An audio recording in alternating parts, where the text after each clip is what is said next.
A esposa do Alexandre de Moraes tinha um contrato de 129 milhões de reais, que ele ficou em silêncio durante muito tempo. Ela também, no final, tiveram que admitir, porque ficou insustentável. A gente tinha prova demais para eles negarem. Ela recebeu um contrato de 129 milhões e, segundo ela própria, daria ali 3,5 milhões de reais por dia trabalhado. Gente, não existe advogado, não existe ex-ministro do Supremo advogado que receba isso em honorário em nenhuma causa. E outra coisa, ela disse que recebeu isso também porque ela fez o compliance, ela escreveu o código de ética do Banco Master. Então, primeiro, assim, ela tinha que ter sido demitida. Porque se o compliance que permitiu o maior escândalo do sistema financeiro da história do Brasil foi escrito por ela, ela é a pior advogada do universo, né?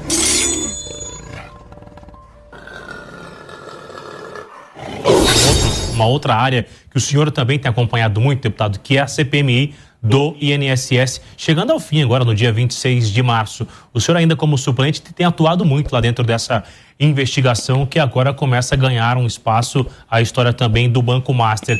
Chegando na reta final, a CPMI atingiu o seu objetivo? Olha, acho que primeiro, em relação ao INSS, nós prendemos o principal elo desse escândalo, que é o Careca, né?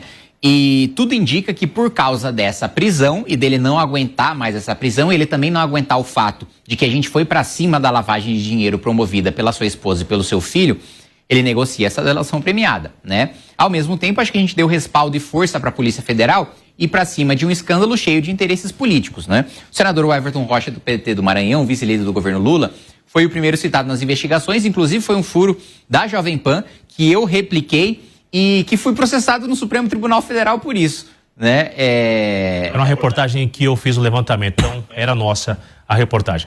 Eu me lembro, eu vi o seu rosto, inclusive, por ter visto a sua reportagem, que me pediram minha prisão no Supremo, mas não é culpa sua, é culpa do senador Everton. O meu caso está em julgamento agora no plenário, em julgamento virtual. Ele é um senador poderoso, né, articulado no Maranhão, comprou uma fazenda de 15 milhões de reais incompatível com seu patrimônio, saiu agora recentemente notícia de que a dona do jatinho que ele usa recebeu 1 milhão de reais do Careca, de que o Careca pagava a manutenção do seu jatinho. Então, ele é um sujeito influente no Senado e que estava utilizando ali as suas forças para tentar frear os avanços da investigação. A CPMI, e aí no caso específico do senador Everton Rocha, eu preciso ressaltar o meu papel em expor essa questão e permitir que o senador estivesse nessa posição de fragilidade que ele está agora em relação às investigações. Então, acho que, primeiro, eu preciso parabenizar o trabalho, especialmente do relator, o deputado Alfredo Gaspar, que fez, de fato, assim, com a sua experiência de Ministério Público, de promotor de justiça, um trabalho excelente em levantar os principais envolvidos, em pedir as quebras corretas, em pedir as convocações corretas e de prender o principal elo, porque o Careca está para o escândalo do INSS o que o Alberto Youssef estava para o Petrolão. Quando o Youssef abriu a boca, delatou o Lula, delatou a Dilma, aí caiu a República. Na época, os principais atores políticos do Brasil, né, foram citados, tiveram quebras, busca e apreensão, muitos deles foram presos. Da mesma maneira, eu acho que o principal elo nós conseguimos prender e esse principal elo que vai abrir a boca em relação ao núcleo político. Agora a gente entra nesse final em expor uma coisa muito importante, que são os ministros do Supremo e a elite do Planalto e também do Congresso Nacional envolvida no escândalo do Banco Master. Nessa semana eu devo entrar, ainda não entrei, na sala cofre com todos os dados do celular do Vorcaro. A gente só teve acesso a 0,25%, que eu fiquei até a madrugada analisando e que já foram suficientes para a gente ver da relação próxima do Vorcaro com o senador Ciro Nogueira e com o ministro Alexandre de Moraes, especialmente os dois são os mais citados ali nas mensagens. Imagino o que deve ter em todo o resto, né, do celular do Vorcaro. O que eu quero saber são relações promíscuas de outra natureza, no sentido figurado, no sentido de corrupção de colarinho branco e não no sentido literal. Esse escândalo já é muito maior do que os anteriores que já assistimos na República? Esse é um escândalo, o do Banco Master, você diz, do INSS? Ambos, né? Um ligado ao outro. Eu acho que o do Banco Master tem o potencial para ser um dos maiores, até pela quantidade de dinheiro que envolve. A gente está falando de pelo menos o que se sabe até agora, entre 50 e 60 bilhões de reais. Só o fato dele gastar num final de semana 200 milhões de reais já mostra um pouco do dinheiro infinito que ele tinha e de ter uma relação tão próxima a ponto de dar... Gente, vamos lá. A esposa do Alexandre de Moraes tinha um contrato de 129 milhões de reais, que ele ficou em silêncio durante muito tempo, ela também no final tiveram que admitir porque ficou insustentável, a gente tinha prova demais para eles negarem. Ela recebeu um contrato de 129 milhões que, segundo ela própria, daria ali 3,5 milhões de reais por dia trabalhado. Gente, não existe advogado, não existe ex-ministro do Supremo advogado que receba isso em honorário em nenhuma causa. E outra coisa, ela disse que recebeu isso também porque ela fez o compliance, ela escreveu o código de ética do Banco Master. Então, primeiro, assim, ela tinha que ter sido demitida. Porque se o compliance que permitiu o maior escândalo do sistema financeiro da história do Brasil foi escrito por ela, ela é a pior advogada do universo, né? Se bobear até mais, se a gente for além da Via Láctea, não deve encontrar advogado pior do que ela. E aí, quando você vai ver uma apresentação de PowerPoint, é uma coisa bem patética, assim, o código de ética ali do Banco Master, se foi ela que fez aquilo, assim, precisa se aposentar imediatamente, porque, sem dúvida, ela é dotada, assim, de uma velocidade maior do que a inteligência pode acompanhá-la. E se um banqueiro tinha a capacidade de comprar influências de um ministro do Supremo com mais de 100 milhões de reais por meio da sua mulher, isso já demonstra que se desenha aí um escândalo maior do que o Petrolão. Arthur Guimarães. Deputado, não só em relação à CPI do INSS, mas em relação às demais. Como o senhor avalia decisões recentes dos ministros do Supremo Tribunal Federal em relação às CPIs? Teve decisão do ministro Zanin negando pedido para obrigar a Câmara a abrir a CPI do Master.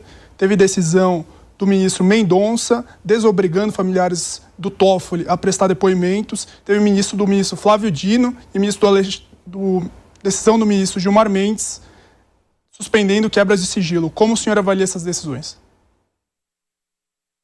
Eu acho que isso é o Supremo passando recibo. Isso é o Supremo falando, nós temos culpa no cartório. Se vocês continuarem investigando, vocês vão chegar na gente. Porque olha só, é a decisão do Zanin que você citou. O próprio Supremo, em jurisprudência pacífica, decidiu que CPI é direito de minoria. E que, portanto, o presidente da Câmara e o presidente do Senado não podem sentar em cima de CPI. Que se a minoria conseguiu as 171 assinaturas, o presidente é obrigado a abrir.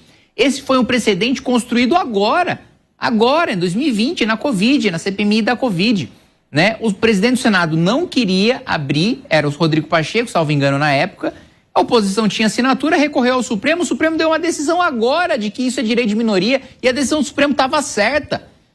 E agora eles mudam para uma decisão errada contra a própria decisão que eles tomaram há pouquíssimo tempo. Isso é bizarro. Outro ponto, como é que pode... né, o Supremo anular a quebra de sigilo porque foi votado em Globo? Sempre, eu já participei de várias CPIs, sempre foi votado em Globo, nunca foi anulado. Por que o Supremo teve essa mudança de postura? O próprio Supremo julga matérias e aprova matérias em Globo. Isso nunca foi questionado. E é tão contraditório que o ministro Flávio Dino, na hora de anular a quebra, ele fala, olha... votar em Globo não pode, mas por isso a quebra não está valendo, mas os requerimentos que vocês votaram de convocação nesse mesmo Globo, eles estão valendo? Mas peraí, se é nulo, tudo é nulo. Uma insegurança jurídica ou é uma omissão, deputado? Não, eu acho que é um interesse pessoal próprio dos ministros de se blindarem, de blindarem os seus colegas, né? Quem está envolvido não quer ser preso, né? E quem faz parte da corporação, por causa do espírito de corpo do Supremo Tribunal Federal, fala, olha, eu posso até não estar envolvido, mas e amanhã se eu tiver algum problema, o meu colega também não vai me blindar. Então, na minha avaliação, é passar um recibo, não tem lógica jurídica nenhuma decisão, eu desafio alguém a debater comigo essas decisões do Supremo, nenhuma delas tem um respaldo jurídico e uma racionalidade jurídica mínima. Né? Todas entram em conflito com a Constituição, com o regimento interno do Congresso Nacional. Esse é um ponto que eu preciso ressaltar. Eu estudei todas as jurisprudências, toda a jurisprudência, todos os julgados de 1988 até 2024 em relação a controle de constitucionalidade do devido processo legislativo. Esse foi o meu primeiro artigo científico. Nunca foi tomada uma decisão com base exclusivamente no regimento do Congresso Nacional, para tomar uma decisão violenta de intervenção no Legislativo a ponto de anular uma decisão do Congresso com base no regimento do próprio Congresso.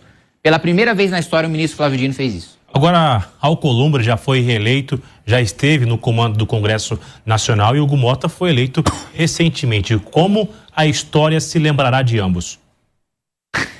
Boa, excelente pergunta. Primeiro, eu acho que o Congresso Nacional, de uma maneira geral, vai ser lembrado nesse momento como um Congresso covarde. Um Congresso covarde e um Congresso fisiológico, né? E aqui eu não falo nem especificamente dos presidentes das duas casas, mas da composição do parlamento de maneira geral. A maior parte dos deputados e dos senadores está apenas preocupada com a sua reeleição e em ganhar a sua reeleição não com base naquilo que acredita, mas vendendo seu voto para o presidente da República para ganhar a emenda parlamentar em troca e comprar o seu prefeito, que respectivamente compra o seu vereador, que respectivamente compra o seu eleitor. O Congresso vai ser lembrado por isso, pelo seu fisiologismo, por não defender nada, por não ter agenda de país, por não ter um debate propositivo, né? Qual o grande legado, qual foi a grande aprovação deste Congresso Nacional, desta legislatura? Foi um resquício da legislatura passada de reforma tributária. Passado isso, o que teve de reforma estrutural? Teve uma reforma no orçamento? Teve uma grande reforma, uma nova reforma da Previdência que a gente vai precisar fazer? Teve uma reforma administrativa? Não teve. Então não há legado propositivo. De outro lado, não há legado de enfrentamento aos abusos do Supremo. Veja, nós temos ministros do Supremo pela primeira vez sendo expostos por envolvimento em escândalo de corrupção. E o Congresso Nacional não se mobiliza para derrubar, para responsabilizar ministros criminosos que estão utilizando a própria toga para cometer crimes, para se blindar de crimes. Não há a pauta por parte do presidente Davi Alcolumbre de pedido de impeachment contra o ministro Supremo.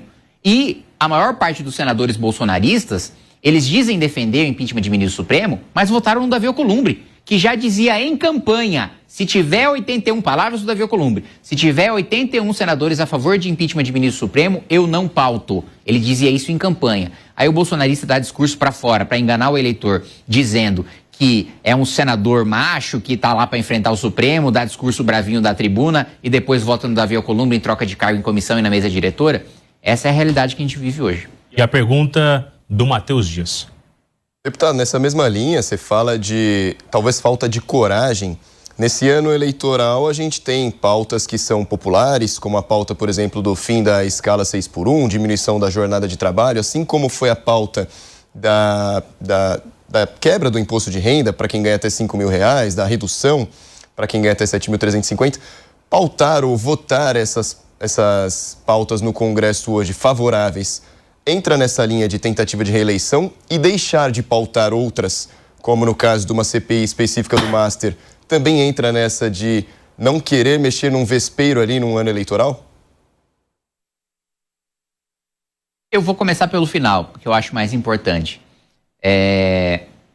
Não instalar CPIs, não querer avançar com as CPIs, a maior parte do Congresso não quer, a maior parte do Congresso não assinou CPI, CPMI do Banco Master, especialmente parlamentares do governo, mas eu não vou aqui passar pano. Existem parlamentares que se dizem de oposição, que também estão sendo citados no escândalo. Eu mesmo mais cedo falei do senador Ciro Nogueira. Então, isso aí pega bolsonarista, Isso é novidade, o senhor não falou sobre o Ciro Nogueira aqui hoje. Falei sim, falei que... Você falou sobre o Everton Rocha. E sobre o Ciro, que o senhor tem para contar para nós? Não, no Ciro Nogueira foi o seguinte, na quebra do Vorcaro que a gente teve acesso, ficou muito claro o relacionamento muito próximo do Vorcaro com duas figuras, com o ministro Alexandre de Moraes e com o senador Ciro Nogueira. Isso está lá nas mensagens, assim, eu nem estou cometendo o crime de quebrar o sigilo aqui agora para vocês, porque a imprensa toda já vazou isso daí, né? Qualquer um já até vazaram no Twitter a quebra completa, né? Do Vorcaro, pelo menos na parte do WhatsApp daqueles primeiros 0,25% que a gente teve acesso na CPMI. Então, isso aí tá muito claro. Dá um Ctrl+F lá, Ciro Nogueira, Ctrl+F Alexandre, vocês vão encontrar essa proximidade. Então, pega a gente tudo quanto é lado. Mas o governo, claramente, está muito mais preocupado, né? Porque não assinou, a maior parte dos parlamentares do governo não assinaram essas CPIs. Então, o que eu quero puxar da sua pergunta não querem mexer no vespeiro porque é ano eleitoral? Não é que não querem mexer no vespeiro porque é ano eleitoral. Eles não querem mexer no vespeiro porque eles são as vespas. Porque são eles que estão lá envolvidos. Porque são eles próprios que seriam presos, investigados, condenados se eles levassem isso para frente. Então não é uma questão de não vamos mexer em pautas impopulares no ano eleitoral. Pauta impopular no Congresso, na minha experiência de 7 anos, nem em ano nem eleitoral querem mexer. É de um não posicionamento, de uma covardia. Quantas e quantas vezes eu já não escutei nos bastidores de uma votação os deputados falando, isso é uma bomba para o país. Ou isso não vai acontecer, isso é demagogia, ou isso é populismo. Mas eu vou votar porque pega mal, né? Então, essa é a prática em ano eleitoral ou em ano não eleitoral. E aí a gente vem com essa demagogia agora da PEC da escala 6x1, que todo mundo sabe que não vai dar em nada. Ainda, primeiro, se fosse para aprovar... Aliás, eu vou um passo anterior, né? Vou dar um passo atrás. Mesmo que essa PEC seja aprovada, ou mesmo que um projeto de lei seja aprovado, falando está proibido ter escala 6x1, não vai acontecer.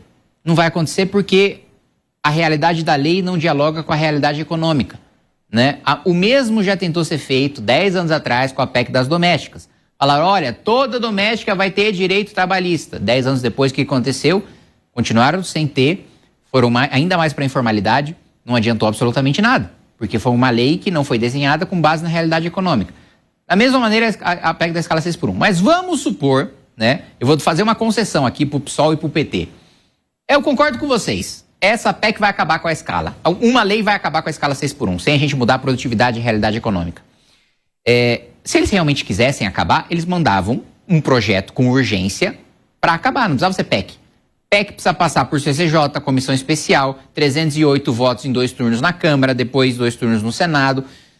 Para que alongar essa discussão se um projeto de lei bastava? A Constituição não proíbe reduzir carga horária. A Constituição proíbe aumentar a carga horária. Então, se eles quisessem reduzir, eles aprovavam um projeto de lei. Olha a velocidade com que a gente... Só hoje a gente aprovou 10 urgências em plenário e ninguém nem viu, né? Simbolicamente. Se eles quisessem, eles fariam a mesma coisa com a escala 6x1. Não fazem porque foi um projeto desenhado em ano eleitoral para enganar o trabalhador e servir de palanque político.